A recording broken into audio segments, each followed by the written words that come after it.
Notre Dieu, tu nous as donné rendez-vous. Mais il arrive souvent que nous nous manquions, nous arrivons trop tôt et rien n'est préparé pour nous accueillir, ou bien nous arrivons trop tard. Et c'est juste le temps des regrets. Car tu es un Dieu curieux, un Dieu vivant, un Dieu qui passe. Et le moment favorable de ta rencontre se manifeste sous forme d'occasion. Tu n'es pas un Dieu éternellement disponible, c'est-à-dire un Dieu à la merci de l'éventuelle condescendance humaine. Si ceux que tu as invités ne viennent pas, tu en inviteras d'autres. Tu es un Dieu éternellement libre. Mais tu n'es pas non plus un Dieu inatteignable, caché au fond de ta transcendance divine. Toujours, tu parles, tu proposes, tu invites, tu frappes à la porte du monde. Permets donc que nos rendez-vous secrets et publics deviennent nos rencontres. Notre Dieu, nous vivons ensemble, toutes et tous, la joie imprévue et la répétition de nos rendez-vous trouvés. Alors, dans ce rendez-vous de ce matin, nous écoutons ta bonne nouvelle. Vous qui avez soif, recevez la grâce et la paix dans votre cœur et dans votre vie. Amen. Avant d'ouvrir la Bible, nous prions.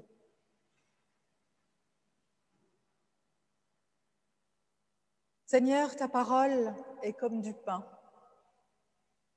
Casse sa croûte pour que nous puissions goûter sa mie. Donne-nous de la mâcher afin que nous puissions la digérer. Donne-nous de la savourer afin que nous ayons envie d'y revenir. Donne-nous de la partager comme le pain se partage, selon le goût et l'appétit de chacun. Seigneur, ta parole est aussi ordinaire et aussi essentielle que le pain. Ta parole est le vrai pain descendu du ciel pour notre nourriture. Amen. Nous lisons ce matin l'évangile du jour dans l'évangile de Marc, au chapitre 9, les versets 2 à 10. 6 jours après, Jésus prend avec lui Pierre, Jacques et Jean et il les conduit seuls, à l'écart, sur une haute montagne. Il fut transfiguré devant eux.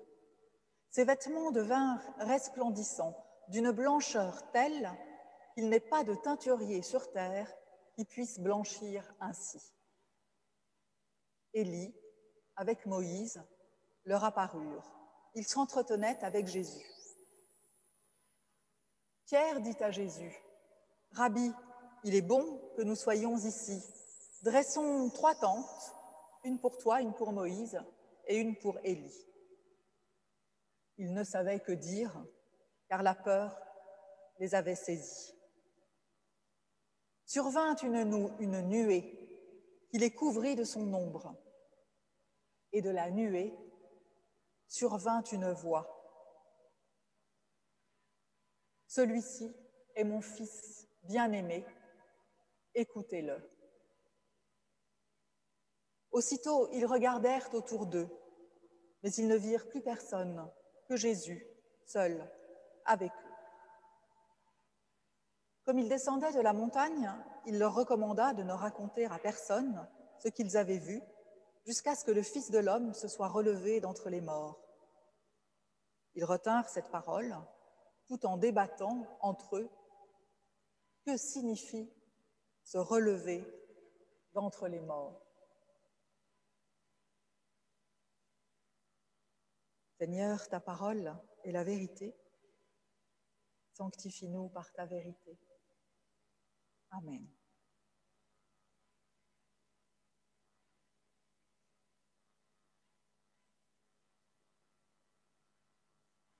Ah, la transfiguration. C'est par ce titre que l'on appelle classiquement cet épisode de la vie de Jésus. Épisode mystérieux qui a fait couler beaucoup d'encre, beaucoup de peinture, inspiré des plus grands artistes et questionné des générations de biblistes. Pour ce matin, je vous propose de nous contenter de faire comme ces illustres personnes, de nous laisser questionner, et nous verrons bien si nous en sommes inspirés. Le récit décrit une importante mise en scène qui insiste sur la mise à part des disciples. Il les conduisit seuls, à l'écart, sur une haute montagne. 3 précisions, seuls, à l'écart, sur une haute montagne, qui disent l'éloignement, comme pour prendre de la distance de la hauteur, comme pour soustraire les disciples à un courant majoritaire. De cette montagne, on ne saura rien de plus, on ne saura pas son nom. Figurez-vous que j'ai lu des pages et des pages d'exégètes qui discutent pour savoir de quelle montagne il s'agit. Moi, je crois que l'idée, précisément, c'est de ne pas savoir. N'importe quelle haute montagne fera l'affaire. N'importe laquelle de ces hautes montagnes de l'Ancien Testament, tous lieux de rendez-vous entre Dieu et ses messagers pour l'humanité. La hauteur permet, comme un trait d'union métaphorique, je devrais dire ou devrais faire un trait d'union métaphorique entre la transcendance du Dieu du ciel et notre ancrage de terrien. N'importe laquelle de nos hautes montagnes fera l'affaire. N'importe lequel de ces lieux où nous nous replions pour être seuls, tranquilles, loin de l'agitation du monde, pour être en face de nous-mêmes, pour un instant, à part, pour tester notre lien à Dieu, pour chercher ce trait d'union, pour le trouver, pour lui remettre la main dessus en quelque sorte, et pour nous en trouver une fois encore bénéficiaires. Oui, je conçois que pour avoir accès à la consécration du Christ auprès de son Père, il nous faille prendre un peu de hauteur, un peu de distance aussi, quant à la réalité des faits qui nous sont décrits, pour pouvoir comprendre, si ce n'est partager et vivre nous-mêmes, cette expérience mystique vécue par les disciples. Il fut transfiguré devant eux. Littéralement, d'après le grec, il fut métamorphosé, c'est-à-dire il changea de forme, il changea d'aspect. Cette métamorphose se manifeste aux yeux des disciples par une blancheur éclatante du corps de Jésus, qui traverse ses vêtements. Cette blancheur témoigne, dans la conception juive, qui est celle de Jésus et de ses disciples, du monde divin. En effet, les anges rayonnaient d'une pureté lumineuse, comparable à l'éclat des étoiles. Et de même, les justes, ceux qui ressusciteraient après le grand jugement de la fin des temps, étaient décrits comme d'une blancheur lumineuse.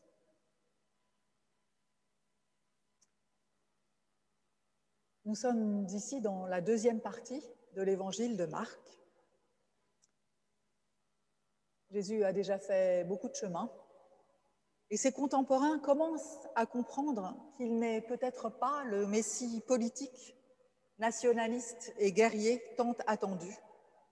Et certains prennent leur distance, pendant que, parallèlement, la politique, la polémique avec les autorités juives s'enfle. Mais il y a encore le cercle solide, le cercle restreint, les disciples, qui n'ont pas encore retourné leur veste. Ça viendra aussi, mais pour l'instant, ils sont encore là. Ils sont encore là, mais ils ne comprennent pas.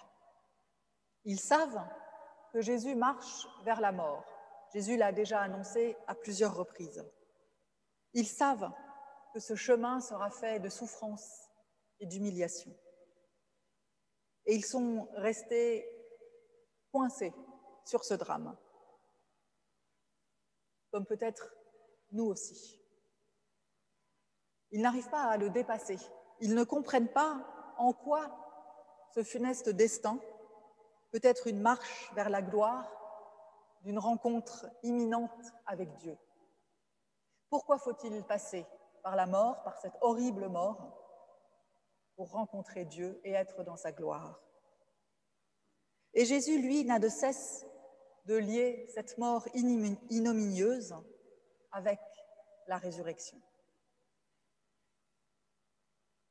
Bien sûr, dans la culture juive, qui est celle des disciples, la résurrection viendra, certes, pour les personnes justes, et ils ne doutent pas que Jésus en fasse partie. Mais cette résurrection est une résurrection de tous les justes, en même temps, prévue à la fin des temps, vous savez, après ce grand jugement. Et les disciples n'imaginent pas un instant que cette résurrection puisse avoir lieu de leur vivant dans quelques semaines, à Pâques. Et cette scène va, par un mystérieux court-circuit temporel, insérer le triomphe de la résurrection à venir dans ce qui sera le passé de la passion et de la mise à mort. Donner à l'avance aux disciples stupéfaits l'assurance de ce qui se passera ensuite. Alors je reprends ici quelques mots de la théologienne Marion Muller-Collard, qui dit, en parlant de la transfiguration: sur la montagne, Jésus invite à entrer dans la permanence du royaume qui le métamorphose, comme si la résurrection précédait sa mort. Et j'aime à croire qu'il offre cette épiphanie, c'est-à-dire cette manifestation, à ses disciples pour qu'ils trouvent dans la nuit de sa mort un souvenir irradiant, une promesse vécue qui tienne lieu de lumière dans les ténèbres à traverser. Fin de citation. Gardons pour nous l'image de cette lumière comme un phare, comme un feu, qui nous donne éclairage et chaleur, qui balise pour nous le chemin, en nous permettant de faire se réaliser à chaque pas la vocation à laquelle nous sommes appelés. Moïse, invité de cette rencontre avec Dieu, a déjà vécu une métamorphose assez proche. Lorsque, descendant du mont Sinaï avec les tablettes de la loi à la main, son visage irradie une lumière diaphane, signe de la présence divine à ses côtés et de son rôle de messager de Dieu pour les humains. Revenant vers le peuple qui l'attend en bas de la montagne, et après leur avoir retransmis les paroles de Dieu, Moïse se couvrait le visage d'un voile, vraisemblablement pour cacher sa métamorphose. Cette histoire, c'est dans le chapitre 34 du livre de l'Exode. Et Moïse, justement, se trouve convié ici par les disciples dans cette vision, aux côtés d'Élie, le prophète, qui avait naguère aussi rencontré Dieu au sommet d'une montagne. Dieu n'était apparu à Élie ni dans le feu, ni dans le tremblement de terre, mais dans une voix de fin silence, pour charger Élie d'aller oindre Élisée comme un prophète à sa place. Lui aussi, il était là comme messager pour transmettre cette parole et cette gloire de Dieu à d'autres. Et en voyant Dieu, Élie s'était aussi couvert le visage de son manteau. Ça, c'est dans le chapitre 19 du premier livre des Rois. Et Dieu dit aux disciples, « Celui-ci est mon fils bien-aimé, écoutez-le. » Celui-ci est mon fils bien-aimé. Exactement la même phrase que celle prononcée au baptême de Jésus par la colombe descendue des cieux. Dans ce nouvel acte de reconnaissance de son Fils par Dieu, encore une fois, l'unicité est affirmée. Ce Fils bien-aimé, c'est-à-dire au sens fort, ce Fils unique. L'unicité du Fils est par là celle du Père. Ce Père n'a qu'un Fils, en tout cas qu'un Fils comme celui-là, qui sera son représentant sur terre, qui nécessite qu'on l'écoute, car à travers lui, c'est Dieu qui s'exprime pour nous. Mais à plus forte raison, le Fils n'a qu'un Père. Le monothéisme s'est installé progressivement parmi le peuple hébreu. On trouve dans la Bible des traces de la présence d'autres dieux aux côtés de Yahvé, le Dieu de l'Ancien Testament. Mais à l'époque de Jésus, le monothéisme est la norme, déjà depuis quelques siècles. Alors pourquoi est-il nécessaire ici de réaffirmer l'unité de Dieu? Eh bien, je crois que c'est pour assurer la filiation de Jésus avec ce Dieu, Yahvé, du peuple hébreu. C'est bien le Fils de ce Père-là dont il s'agit. Ce Père qui est bien le Dieu des deux figures emblématiques de l'Ancien Testament que sont Moïse et Élie, convoqués ici comme témoins de l'acte de filiation entre Dieu et Jésus, comme des parrains en quelque sorte, et comme des gages présents de la gloire à venir de Jésus, à venir après et malgré la traversée des souffrances déjà annoncées. Et puis nous avons Pierre, qui est un peu perdu, nous aussi, et de toute façon on le serait à moins. Pierre qui ne sait pas trop quoi dire et qui propose de monter des tentes, peut-être en référence à la tente comme lieu de la rencontre entre Dieu et les humains, peut-être aussi pour essayer de garder, d'enfermer ce moment à l'intérieur de quelque chose.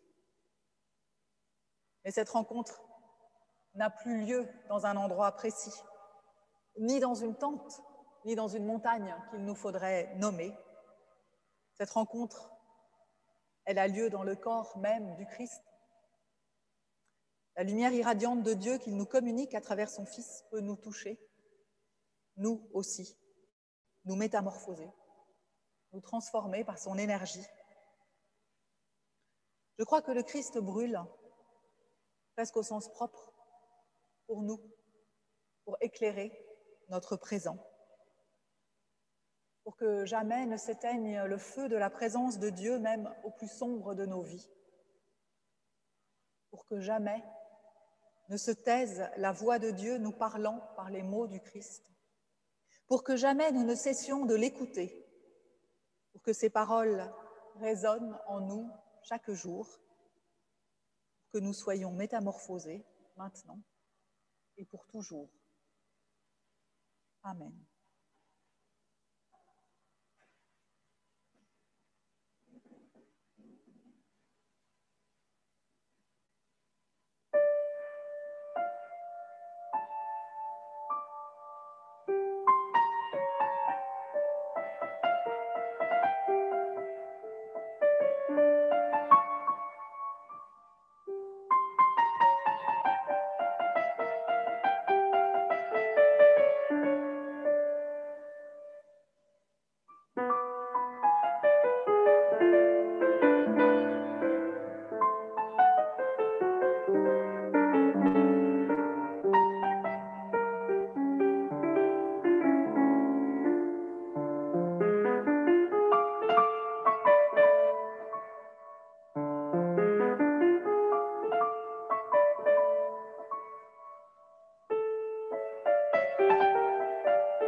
nous allons maintenant faire silence pour nous recueillir dans la prière d'intercession.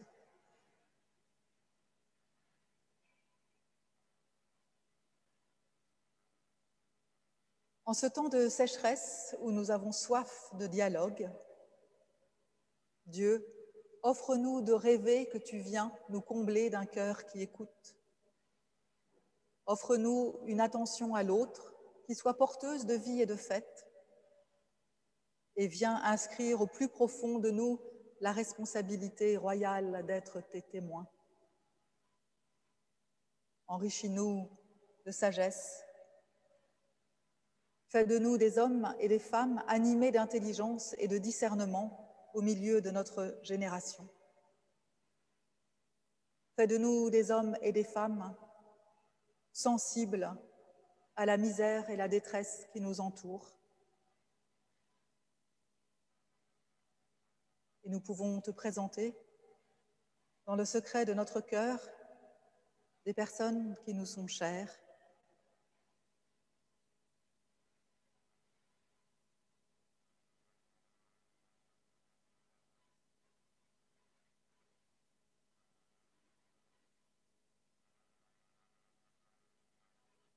Et fais que nous n'oublions pas tous les autres, ceux qui nous sont moins chers ou ceux que nous ne connaissons pas. Unis à tous nos frères chrétiens, nos sœurs chrétiennes d'ici et d'ailleurs, d'hier et aujourd'hui, avec ton Fils Jésus-Christ, nous te disons, notre Père qui es aux cieux, que ton nom soit sanctifié, que ton règne vienne, que ta volonté soit faite sur la terre comme au ciel. Donne-nous aujourd'hui notre pain de ce jour. Pardonne-nous nos offenses, comme nous pardonnons aussi à ceux qui nous ont offensés. Ne nous laisse pas entrer en tentation, mais délivre-nous du mal, car c'est à toi qu'appartiennent le règne, la puissance et la gloire pour les siècles des siècles. Amen. Levons-nous pour recevoir la bénédiction de la part de Dieu.